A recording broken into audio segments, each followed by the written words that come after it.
In the prior video, we talked about the chart of accounts and how best to export that.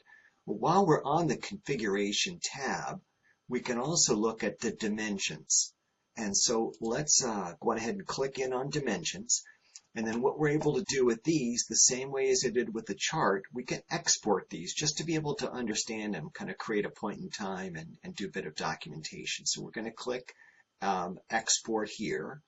And then what will happen is we're going to be given kind of this option, which is to kind of name it, in which case we can say yes and export it. And then ideally we're going to come back and we're going to have this tab here, which is the Files tab.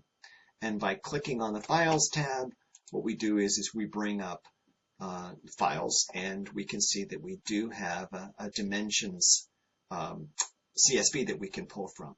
Now, if for whatever reason we don't have this files and it looks like this, right?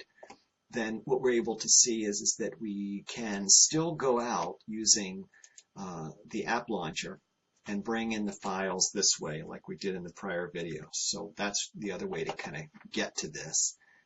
And what that would do is to show us that we can still do that and do the export.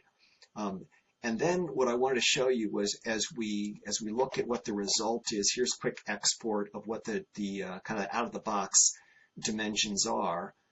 These are all the columns, and we end up getting 42 rows of dimensions that we can talk about. But that's basically then the chart of accounts and dimensions, which are a good chunk of the system. Thanks for watching.